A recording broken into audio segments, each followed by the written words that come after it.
Welcome to Marnes and Freaky. This is the 27th anniversary of the apartheid's end. Therefore, we have invited you to speak of your childhood during the apartheid in South Africa. Hello, and thanks for having us. We're very excited to be here and talk about that time.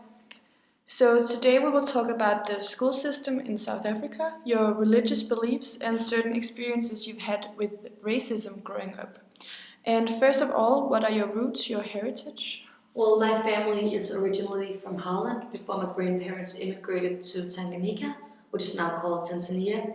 My grandparents were exiled from the country by coloreds and were forced to flee. That is where the deep racism comes from in my family. A racism that also defined my childhood a great deal. My parents used to tell me about the colors. They're trying to take over everything we built over the years, just to destroy it as they destroy everything they lay their hands on. Of all the nations in the world, those with black skin across their butts also have the smallest brains. Yeah, this was just one of the main things we were taught in school, except my parents were not as conservative as Marna's parents were, but I still experienced the racism anyway. I see. And how about the view on women? How did the community treat them? The women were not as important. Their job was taking care of the kids, and just doing that was a full-time job. I once saw this drawing in church of a father and two children, and it said, "Honor thy father and mother," but the mother wasn't even in the drawing.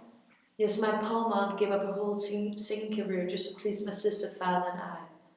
Women were not allowed to ride the trade alone because, as my mother used to say, it's the most dreadful of dreadful disgraces if a woman gets raped.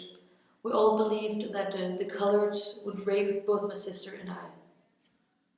And didn't you think that it was strange that you were raised with these beliefs about coloreds and women? No, actually not. This was all we knew, and we believed all that our parents believed. You know, we were raised like this. We didn't know any different. We were all, also my parents, indoctrinated with violence, threats, and lies. I mean, it is difficult to understand the deep racism we grew up with, but that was just the way it was. Clearly. Did you ever confront your parents with your true beliefs? I discovered at one point when I was 11 that the issue in our society was not the colors, but the indoctrination and the exploitation. Until that time, my family had the perfect image. We were wealthy, intelligent, and Christian. What happened was my father actually raped my childhood best friend when we were both 11. This was when we realized the system was rotten, just like the smell of apples.